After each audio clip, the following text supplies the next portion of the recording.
महामंत्र मेरे साथ दोहराओ। ओम भूर्भुवः स्वः तत्सवितुर्वरेण्यं भर्गो देवस्य धीमहि धियो यो नः प्रचोदयात्। कल की बात को ही आगे बढ़ा रहे हैं। कर्मनिष्ठ होने का गौरव व्यक्ति को प्राप्त करना होता है, परंतु कई बार क्या होता है कि व्यक्ति कर्मनिष्ठ होने का लबादा अपने ऊपर ओढ़ लेता है, दूसरों को ईमानदार दिखाता है अपने आप को, परंतु वास्तव में वैसा होता नहीं है।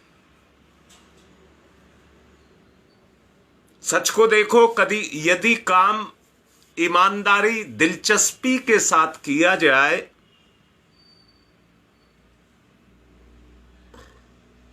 तो उसका स्वरूप और परिणाम इतना सुंदर और सुखद होगा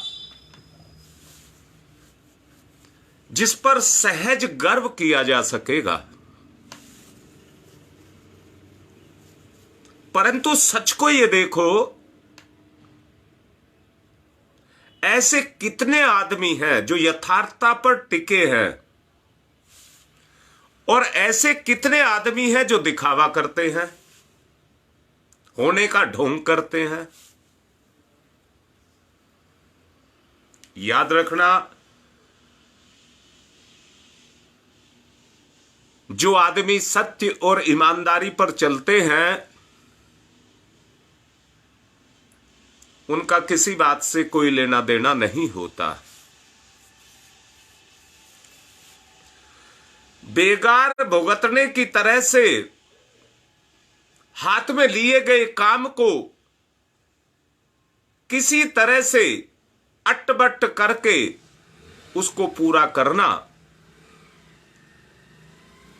ऐसे तो बहुत आदमी हैं जो ये सब करते हुए देखे पाए जाते हैं।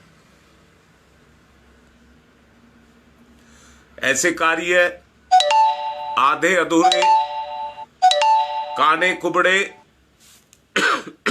होते हैं, परंतु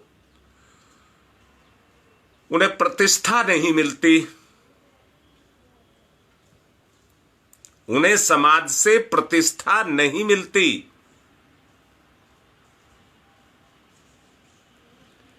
और यही कारण है कि ऐसे आदमी आदर्शों का दिखावा और ढोंग करते हैं, अपनी सारी कुशलता को दांव पर लगा देते हैं, चालाकी पे लगा देते हैं, यथार्थता में उस काम को नहीं करते, परंतु काम को करने का स्वांग करते हैं।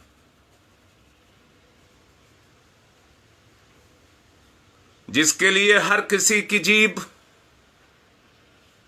उसकी प्रशंसा करे,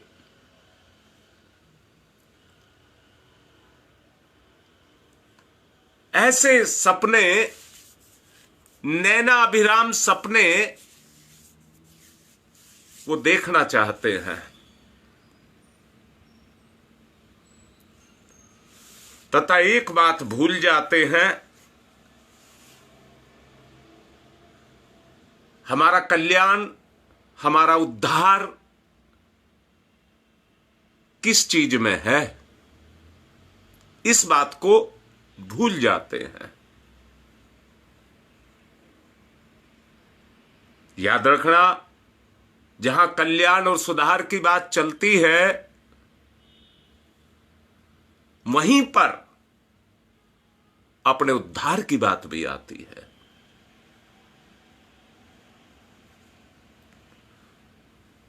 दूसरों को कई तरह की नसीहत देने की योग्यताएं उनको आदमी अपने अंदर उभारता रहता है, और ऐसी कलाओं और ऐसी विशेषताओं को अपने में सीख जाता है जिनसे दूसरों को नीचा दिखाया जा सके, उसमें अपने कला कौशल को लगा लेता है। किंतु यदि तन्मयता, तत्परता, कुशलता के साथ ये भौंडी हरकत ना की जाए और उसी तत्परता, कुशलता के साथ में सच्चाई के रास्ते पर चला जाए, तो साधारण सा दिखने वाला काम भी कितना महत्वपूर्ण हो जाएगा। ऐसे व्यक्ति को कहीं धर्म उपदेश सुनने और धर्म उपदेश करने की आवश्यकता नहीं है, उसका हर कर्म ही उपदेश बन जाएगा। अधर्म का निवारण और धर्म का अवधारणा बहुत अच्छी बात है, परंतु उससे भी पहला कदम एक है कि अपना काम ऐसी अच्छी तरह संपन्न किया जाए जिसमें व्यक्तित्व को गौरवान्वित करने की और अच्छे काम को समुचित फल पाने का अवसर व्यक्ति को प्राप्त हो सके। इसमें व्यक्ति और समाज दोनों का तात्कालिक साधन और हित होता है, दोनों का साधन और हित होता है। इसलिए उसे भी धर्म धारणा में ही सम्मिलित किया जाना चाहिए। सही काम करने की नसीहत ऐसी ही है जिसे धर्म अध्यात्म सीखने की तरह श्रेष्ठ माना जाए। ये शिक्षण केवल वाणी से नहीं, अपना अनुकरणीय उदाहरण प्रस्तुत करने से होगा। अपनी कृति दिखा करके दूसरों को जितनी अच्छी तरह प्रभावित किया जा सकता है, उतना और किसी प्रकार नहीं।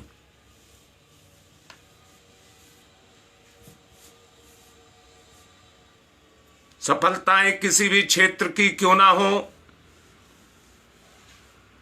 वे उत्कृष्ट स्तर के श्रम से ही मिलती हैं।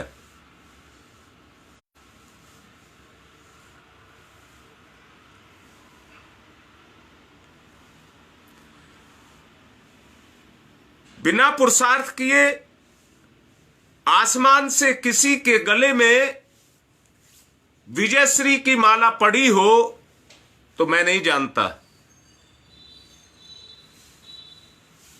उसको मैं नहीं जानता, मैंने नहीं देखा। अभिष्ट कुछ भी क्यों ना हो, उसके लिए आपको प्रबल पुरुषार्थ करना ही पड़ेगा।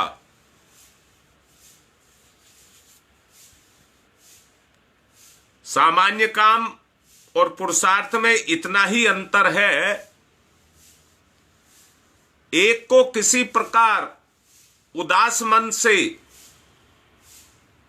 कार्य को निपटाया जाता है और दूसरे को तत्परता, तन्मयता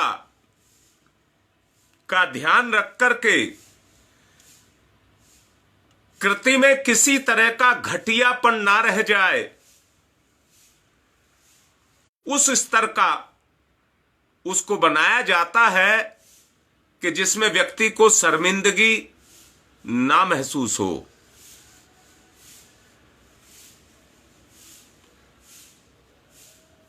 जिसे हर प्रकार से अभ्यास में लाया जा सके,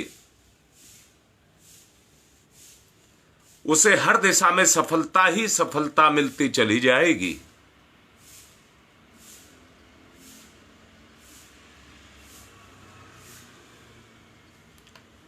मैं कल प्रवचन में एक बात समझा रहा था,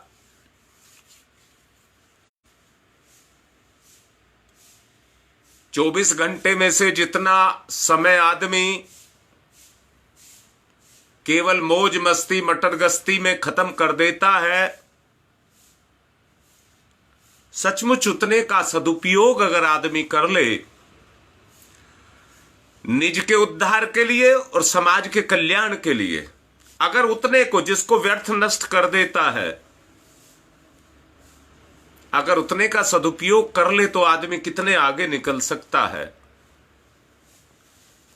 पर अंतर यह है, अच्छे कार्य में करने में आदमी को बहुत जोर पड़ता है, क्योंकि उसमें त्याग होता है, सेवा होती है।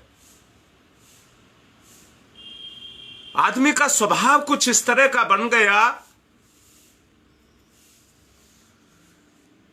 कि वह दूसरे की कमाई को हड़प करके अपने स्वार्थ की सिद्धि करना चाहता है। जीवन खाने पीने सोने में बिताने के लिए नहीं है, उसका मूल्यांकन मनुष्य की कृतियों से होता है। जितने भी ऐतिहासिक मानव हुए हैं, उनकी गरिमा उनकी कृतियों के आधार पर बनी है। उनके काम सामान्य श्रमिकों जैसे नहीं थे, बल्कि ईमानदारी, जिम्मेदारी और बाहरी श्रमशीलता का समावेश उनके कर्मों में रहा।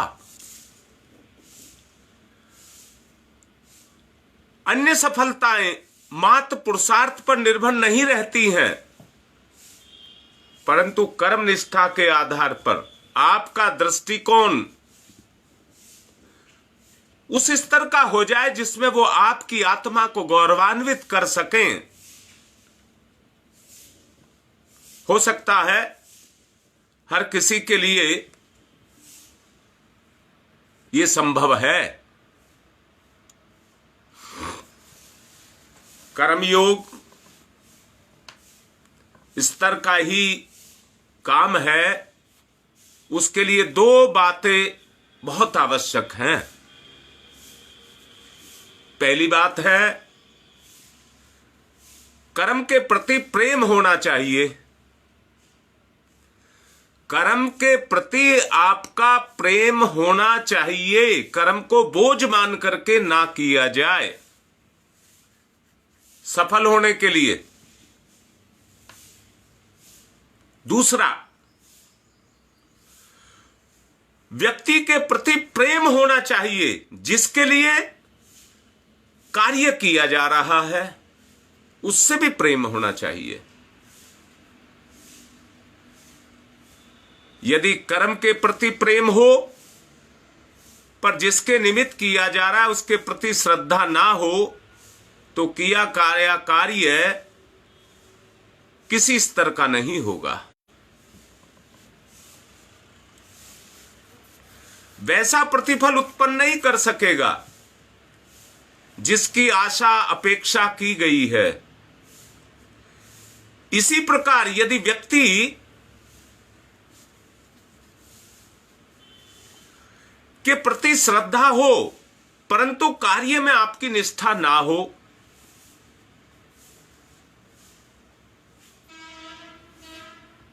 तो भी कार्य संतोषजनक नहीं होगा।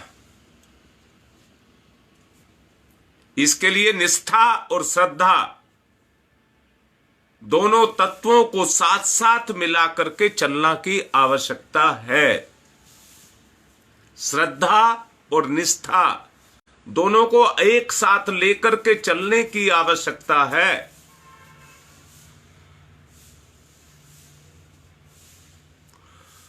उदाहरण के लिए, अस्पताल में नर्स और मरीज दोनों होते हैं।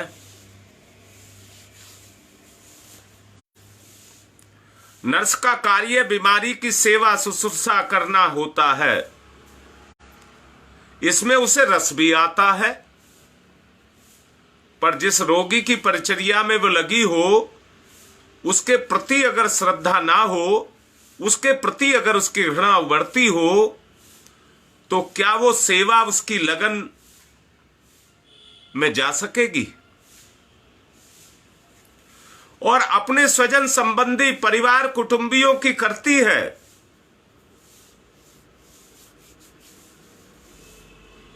वैसे ही वही नर्स है अपने घर में, जबकि अपने घर को वहां से अस्पताल से चलाती है,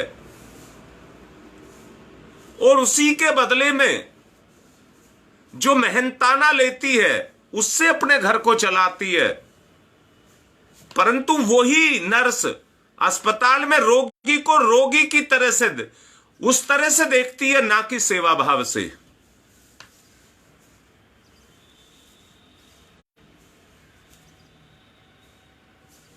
क्योंकि रोगी की देखभाल करना उसकी स्वयं की जिम्मेदारी के अंतर्गत है।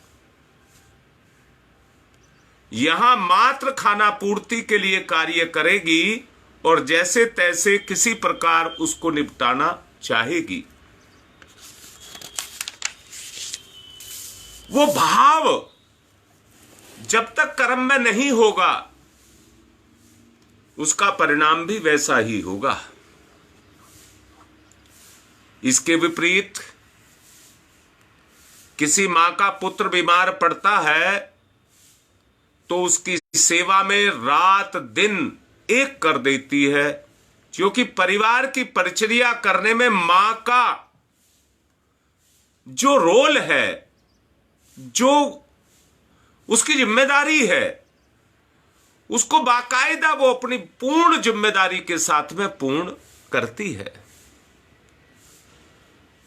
पुत्र उसका सबसे प्रिय होता है, इसलिए उस दौरान वो व्यवस्था दारुण से दारुण दुख, बड़े से बड़ा कष्ट हंसते हंसते सह लेती है।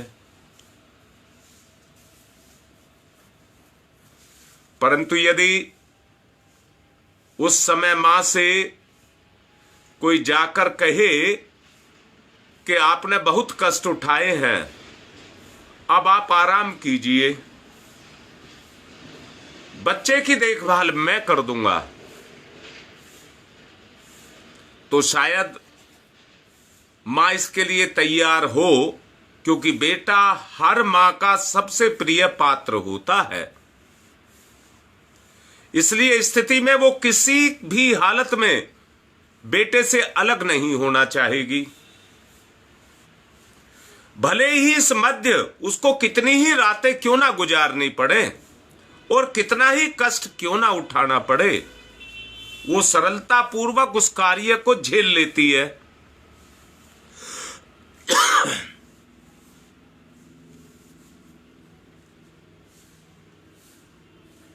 ये उदाहरण से आपको दोनों बात साफ हुई होंगी, अपने रिश्ते के प्रति लगाव और उस रिश्ते की पूर्ति के लिए कर्म से लगाव।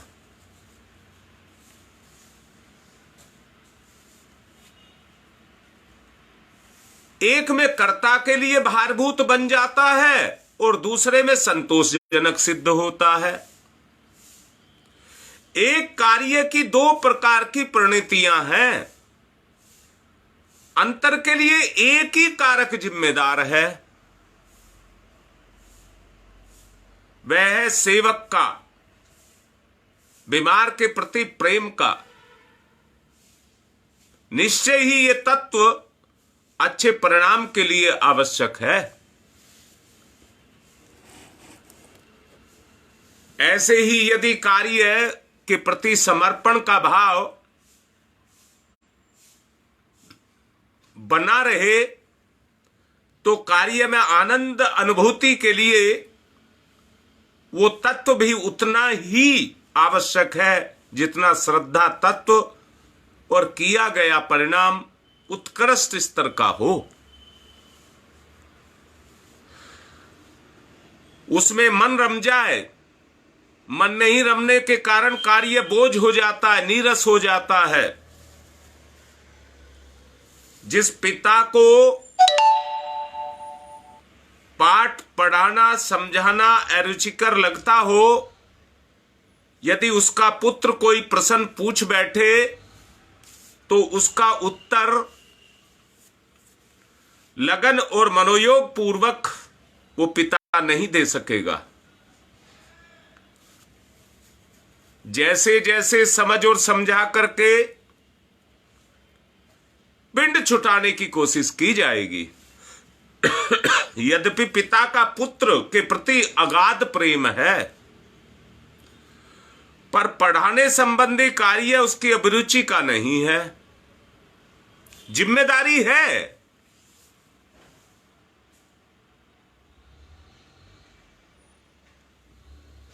पैसे के बोझ से वो जो रुचि है, प्रेम है, वो निष्क्रिय हो जाता है। इसलिए भार मालूम पड़ता है, इसलिए वो भार, अपना ही बच्चा भार महसूस होने लग जाता है।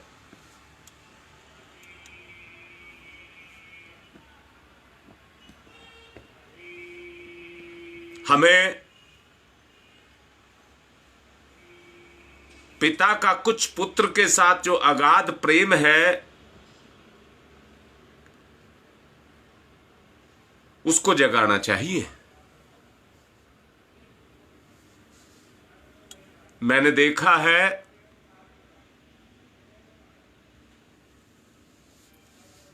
एक पुत्र को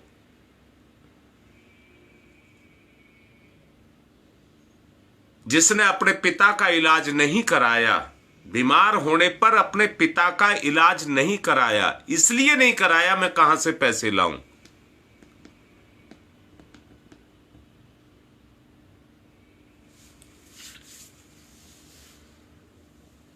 कुछ भी है, कितनी भी सामर्थ्य है, जैसे माता पिता, अभी दोनों के बारे में मैंने कहा, जैसे माता पिता अपनी सामर्थ्य को अपने बच्चे के अंदर डालते हैं, वैसे ही बच्चों को भी अपनी सामर्थ्य माता पिता में डालनी चाहिए।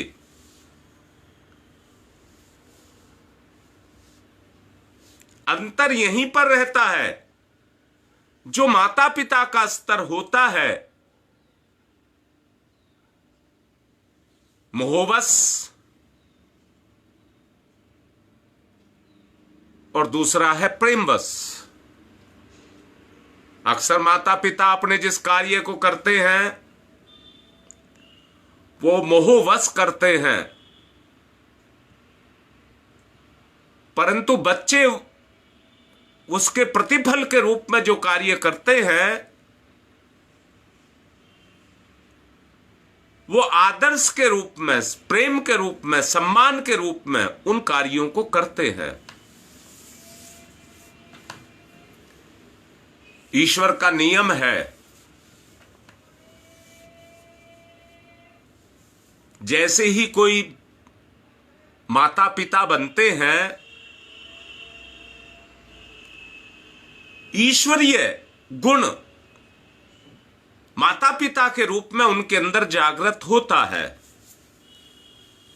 एक माता पिता अपनी संतान के लिए रातों रात जग सकते हैं, और पैसा पास ना हो तो अपने आप को भी गिरवी रख करके उसके इलाज के या उसके दुख हटाने के लिए कुछ भी कर सकते हैं। वहीं पुत्र की बात मैं आपसे कर रहा था,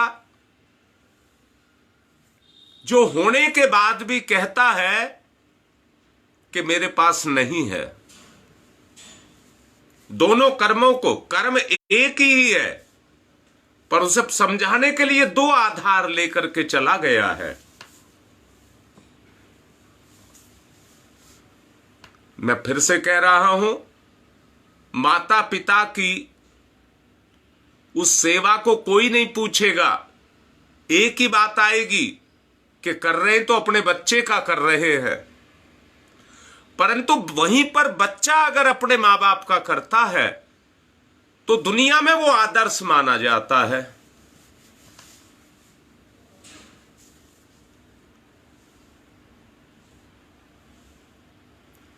मन ना होने पर मन नहीं रमता है, और मन ना रमने के कारण हम कर्म को बोझ मानते हैं, और कर्म को बोझ मानने के कारण हमारा ही रिश्ता हमारे लिए बोझ बन करके खड़ा हो जाता है।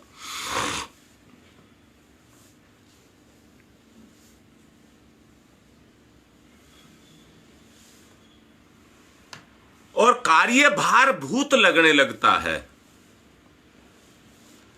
इसके विपरीत गुरुकुलों में आचार्यों का अध्यापन और विद्यार्थियों के प्रति समान रूप से प्रेम का होना, वो इस बात का गवाह है कि किन आत्मीयता के साथ में उन कार्यों को किया जाता है। गुरुकुलों में जो विद्यार्थी हैं वो अपने गुरु का बहुत सम्मान करते हैं, क्योंकि वहां का वातावरण, वहां का भावना क्षेत्र उस तरह का बना करके रचा गया हुआ होता है। उसमें असीम आनंद की अनुभूति होने लगती है और उस आनंद में हर कोई खोने लग जाता है। इसकी अपनी सुध नहीं रहती। ये लगन और प्रेम का संयुक्त परिणाम है। इसमें दो लाभ मिलते हैं। एक और जहां आचार्य प्रत्यक्ष स्वर्ग जैसी आनंद की अनुभूति करता है, वहीं दूसरी ओर तत्परता की द्वारा की गई विद्या के कारण शिष्यगण हर प्रकार से योग्य होकर के उस आश्रम से निकलते हैं।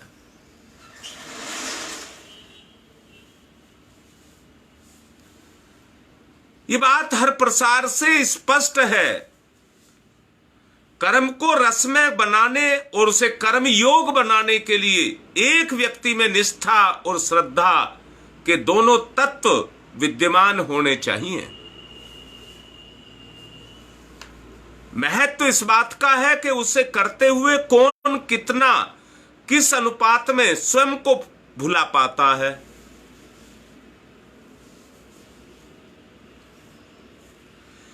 इसी में स्वर्ग और मुक्ति का आनंद है।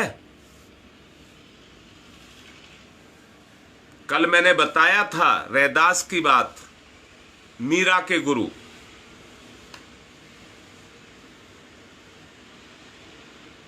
जो जूते सीलने का काम करते थे, समाज के स्तर पर गिरा हुआ कार्य माना जाता है, परंतु वो पूरी तन्मयता के साथ, देखिए मैंने कल बताया था कि उन्होंने गंगा स्नान के अवसर को, जिस पर उनका निश्चय था मैं भी अब की बार गंगा स्नान जाऊंगा, परंतु कर्म के प्रति रुचि होने के कारण उन्होंने अपने गंगा स्नान को छोड़ करके कर्म में रुचि को दिखाया।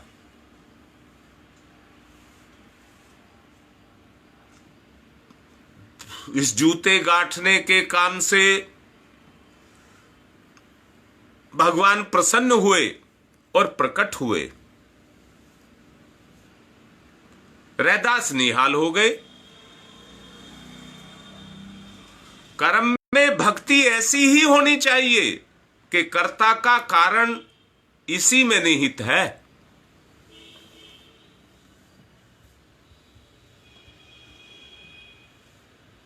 एक उदाहरण और देता हूं। एक कुम्हार हुआ है जिसका नाम गोरा था, मटके बनाता था। इस कार्य में उसे बड़ा आनंद आता था। मटके बनाकर वो जिन लोगों को बेचता, वे उसे देव तुल्य लगते थे। उनके प्रति उसके मन में अगाध श्रद्धा थी। जनता में मानो साक्षात ईश्वर की झांकी वो देखा करता था। उन्हें धोखा देने का मन उसका तनिक भी नहीं होता था। घड़े बनाने में उसकी दृष्टि ये होती थी कि वो जो घड़े उसके द्वारा बनाए हो वो इतने मजबूत हो, वो अंदर से दुआ करता था वो टूटे ना। एक बार ले तो दादा ले तो पोता बरते। उसकी धारणा ऐसी होती थी। ऐसी धारणा नहीं थी मेरे यहां से बिक जाए और रास्ते में जाकर के टूट जाए, ये उसकी धारणा नहीं थी। इसका जरा भी पश्चाताप किसी को ना करना पड़े, इतने मजबूत घड़े बने कि लंबे काल तक सुरक्षित रह करके वो समाज की सेवा करें। इस विचार का धंधे पर तो बुरा असर पड़ता है,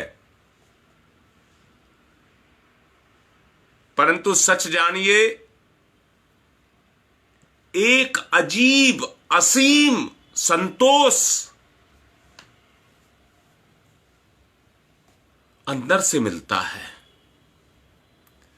इसलिए जब वो घड़े की मिट्टी रोंदता, उसमें ऐसा खो जाता कि जैसे विज्ञानवेता अपने प्रयोग प्रशिक्षणों, गणितज्ञ अपने सवालों में, कवि अपने काव्य सृजन में, निष्ठा और श्रद्धा का परिणाम यही होता है। कार्य के प्रति जिसकी निष्ठा हो, जिसके लिए वो किया जा रहा है, उसके प्रति मन में श्रद्धा हो, तो हर कोई हर किसी कार्य में स्वर्ग की स्थिति को अनुभव करता है। ऐसी अनुभूति स्वर्ग जैसी उसको होने लग जाती है। कर्म अकर्म तब बन जाता है जब उसमें कर्ता का अहंकार घुस जाए। ऐसे में ना तो किसी सुख की अनुभूति होती है और ना क्रिया का कोई कहने का उद्देश्य होता है, और उसके परिणाम भी वैसे ही निकल करके आते हैं जैसे कर्ता का कर्तापन होता है।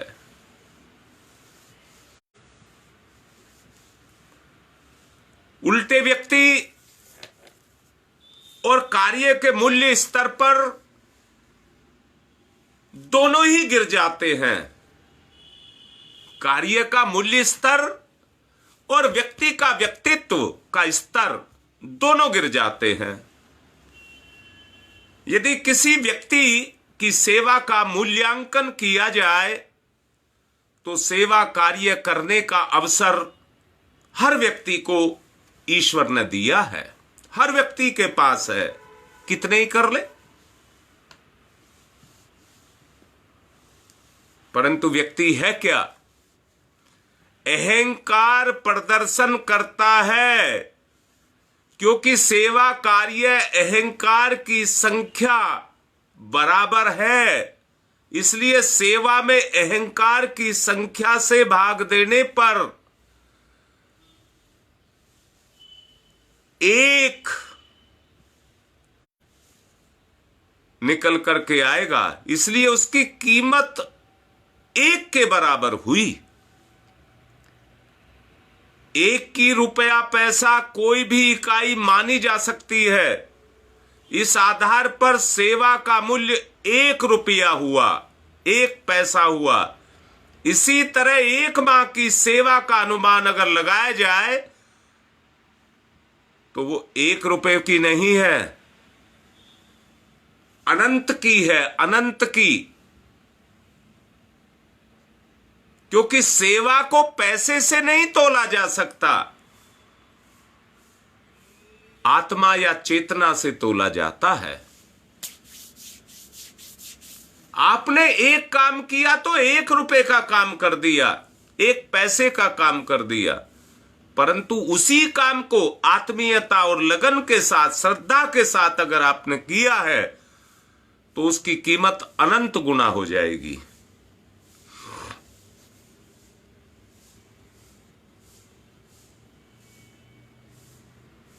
दोबारा से बोलता हूं, बात समझ नहीं आई हो तो फिर से सुन लीजिए। आदमी ने कोई काम किया, इस काम को करूंगा तो मुझे 1 रुपया मिलेगा। 1 रुपए के लिए 1 काम किया गया तो 1 को 1 से डिवाइड कर दीजिए, डिवाइड करोगे तो 1 ही आएगा। परंतु करने वाले ने श्रद्धा और प्रेम के साथ में, भावना के साथ उस काम को किया है, किसी परिणाम के लिए नहीं, सेवा के लिए किया है। जैसे मां का उदाहरण मैंने दिया, पिता का उदाहरण दिया। उनकी कोई इच्छा नहीं थी, एक काम उन्होंने किया, इच्छा नहीं थी तो 0 से भाग कर दीजिए। आप जानते होंगे, जो गणित पढ़ते हैं उनको पता है, 0 से किसी भी भाग को, किसी भी चीज को अगर भाग किया जाए तो उसका उत्तर अनंत आता है, अनंत। अर्थात मैं क्या कहना चाहता हूं, सेवा और श्रद्धा के भाव से जो कार्य किया गया है उसका परिणाम सीमित नहीं है, अनंत है, अनंत है, अनंत है। हां राकेश बेटा, यही बात सही है, मैंने अभी यही कहा है। अगर हम बर्बाद किए हुए जिस समय को हम ऐसी बर्बाद रोज कर देते हैं, बड़प्पन के लिए, डींग हाँकने के लिए या मौज मस्ती के लिए, मटर गश्ती के लिए, अगर उतने का ही हम सदुपयोग कर लें तो हम कितने आगे चले जाएंगे। हमारा वास्तविक जो अंदर का हृदय का परिवर्तन है वो कितना बड़ा हो जाएगा।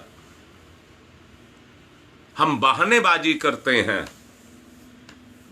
हम बहानेबाजी करते हैं, सत्य को नहीं समझ पाते।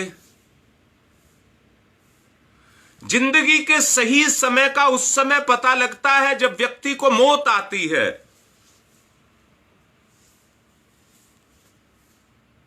इससे पहले व्यक्ति को पता नहीं लगता है समय की कितनी कीमत है, और फिर उस व्यक्ति के पास पश्चाताप के अलावा कोई चीज नहीं होती।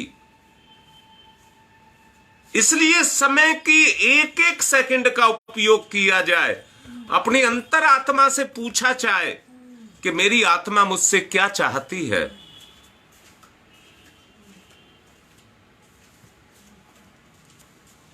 इस प्रकार अहंकार रहित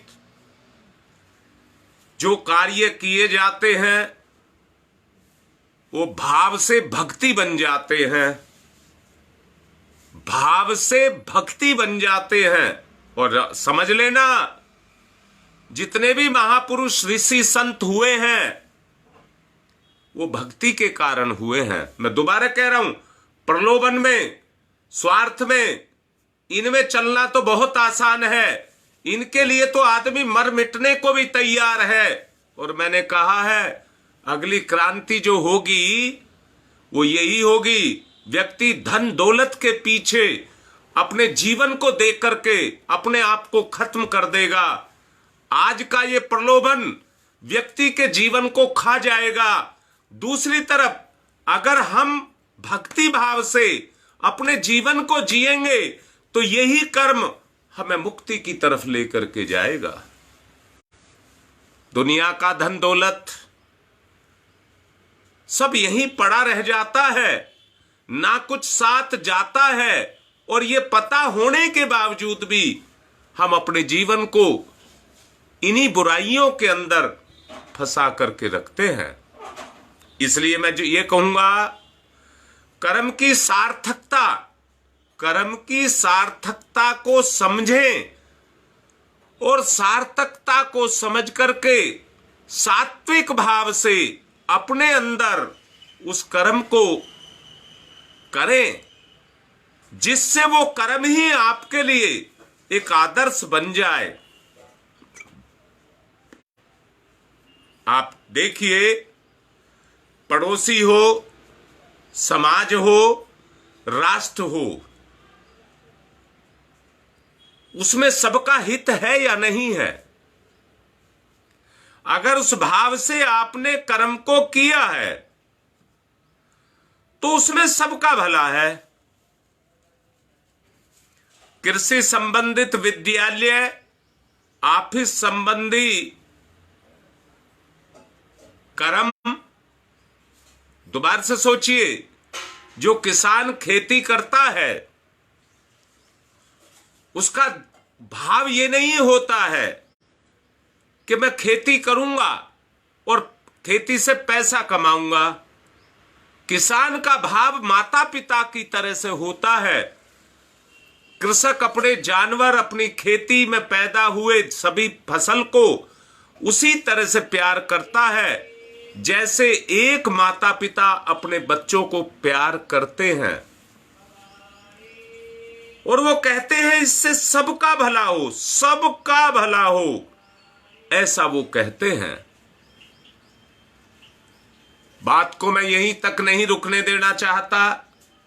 मेरा उद्देश्य है उपासना का भाव आपके अंदर जागृत हो, उपासना का भाव आपके अंदर जागृत हो, आपकी चेतना में जागृत हो। आज का समय पूरा हो रहा है।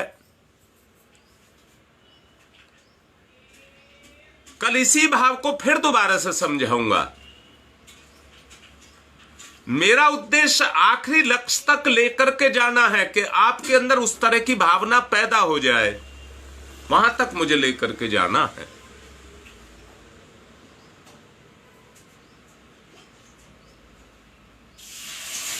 अभी मेरे पास सूचना आई है, कला तुलसी से एक बिटिया को बच्चा होना है। वो अस्पताल में है इस समय। निर्विघ्न वो इस कार्य से निवृत्त हो जाए।